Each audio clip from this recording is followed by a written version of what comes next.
Hey, my name is Scotty, and in this tutorial, I'm going to show you how to sketch a face in 4 simple steps.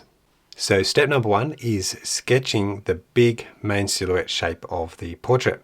And this is specific to my sketching method with ink first, but we're just trying to capture a little bit of the person in a quick and loose way. So I'm just thinking about the total height, the angle of the head, and the width. So you can set this width any width you'd like. So I put one dot here and I'll put another dot down there. Now I want to see how big this main shape is going to be. So I use my finger on the reference. I'm going to look at roughly the width and compare it to the height. And it's roughly, the width is about 2 the heights. So I'm going to put a halfway dot there, just a little light one, and then measure the width there from my fingernail to fingernail, and then turn my fingers and put a dot here. Now I'm just putting on the end of the beard there where I imagined is up to the middle of his head. Now grab that length and go up again, and we have another dot there. Now these dots give you a good anchor point of how to do these big main shapes. Okay, let's start. So I'm going up, just up at a little bit of an angle here, like that. There, I'm adding lots of loose wiggles. I'm going to come out this way.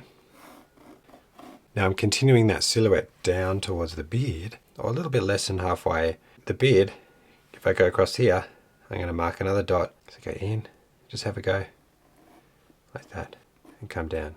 So we've made it down to here, comes out a bit like that.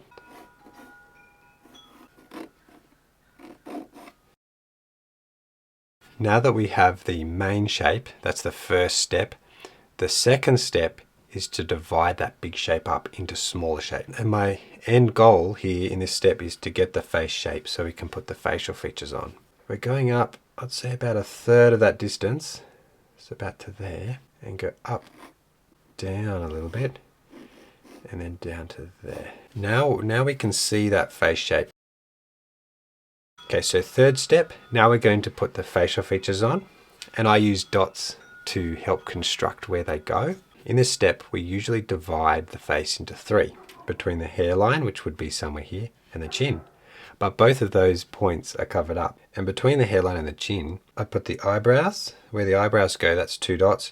And then I go down another third, and I put 2 dots for where the bottom of the nose is. But because we don't have those 2 points, we're going to start with just from observation, and I'm putting 2 dots where the eyebrows go, that gap between the eyebrows there. But where do we put these 2 dots?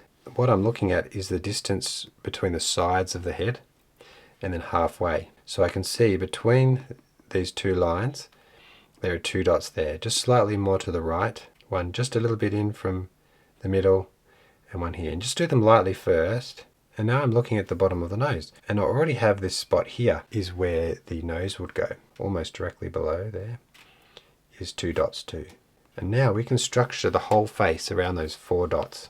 So we'll put the eyebrows in very loosely. There's a line that goes down, it goes across, and it tapers off to a point on this side. Down, and then you can see it's a bit thicker this way. Now the nose. So I start at the bottom, and I put the width, a little line here, little curved line there, and curving around and down like that. Draw a little line this way, angles the other way. Draw little dots like that, little dashes. The bridge always comes in and then back out. Then he has these little wrinkles, so I'm going to add some of those in. Now we've got that structure in the middle of our face. To place the mouth, I actually need to know where the chin is. And we've already got this distance here now we've set between the eyebrows and the bottom of the nose. And I know that that same distance is from the bottom of the nose down to the chin. So I can simply measure that and go down. And the reason I'm doing that is because we want to move up from the chin 2/3 to find that split of the lips. So I'm going to come up 1, 2, and then now we look at the reference to put the corners of the mouth. So I'd say one corner is here, just on the line of that nose, and the other one, oh, it angles right out there. Now let's add those lines. Once again, very simple. There, dips down a bit, goes to there. And the only other line I do is that bottom lip there. Now the eyes, in this section here, it's also 2/3 up. So we go from the bottom of the nose, 1, 2. We can also go up from the other side.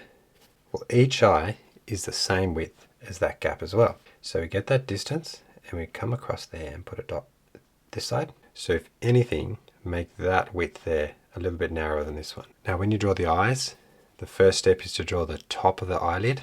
So I'm going to draw a little line like that. Goes back down the other way a little bit like that. Let's draw up a little bit and then down. So it's just a little circle.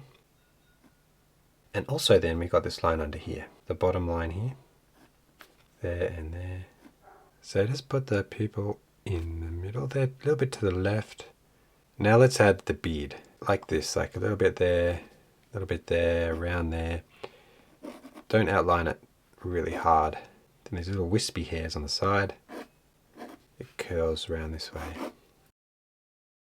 So come in a bit there, and then up there, and around. Collar again there. Part of the final step, let's add in all the details here. So I'm going to show the shape of this headpiece. So go around, make sure you got the curve happening like that, around this way. Wrinkle here, so put a light line there. In the corners of the eyes, some wrinkles, so bring those out. And then also on this side down. And then there's these big wrinkles on his face, just on his cheeks. We have that skin there that's got a few wrinkles. So finish the last step of the details. Now let's do the watercolor. If you have permanent rose or a color very similar, you get a nice stroke here and another stroke up here. And just pull it around with water. Then we'll come down to the Shirk Payne's Grey. So I'm going to put a stroke through here. So it's a little bit lighter around those top areas, around the shoulders. Now let's get on to the skin tone. So I have just burnt sienna there. So what we're going to do is add some burnt umber. My sort of coffee consistency here, and I'll just put a bit on the neck. And I'll put some in there because it's dark there, and the side of the cheek, bottom of the nose. See how light it is up there? Around the eyes if you can. So now we're going to add a second layer, a glaze layer, and just put a stroke through here, like that, and around this side here. And then you can add some splatters, strokes. So see the lines going that way, and then down here. Around the side, a few strokes. Then his eyebrows, let's do those a bit darker. Now I can add that in. It's just a few little swipes there and in here. Simple little shapes that help bring that depth. Purple Lake is the color I use a lot for face shadows because it's nice and warm. You can add a tiny bit of ultramarine because this is a darker skin tone. So I start on the top here, comes down. There's a shadow underneath the headpiece there. So now I've got my Uniball Signo white pen, and we're going to add some highlights, especially around the beard. That'll be fun to do. Following that same curve that we were trying to get before. And there's a lot of highlights just through the middle here, especially there's a big one there around the eye. You can add in some more here because this actually caught the light where I did the shadow. So you can do some more. So that's how I sketch a portrait using ink and watercolor with those 4 steps: the main shape, dividing it up, the facial features, and then the details. If you follow that structure, it makes it a lot easier to sketch a face, especially when you're sketching loosely like this style with ink and watercolor. And if you like the full tutorial, the full length one without all the cuts, that's over on my Patreon membership. But otherwise, thank you so much for joining me, and I'll see you in the next one.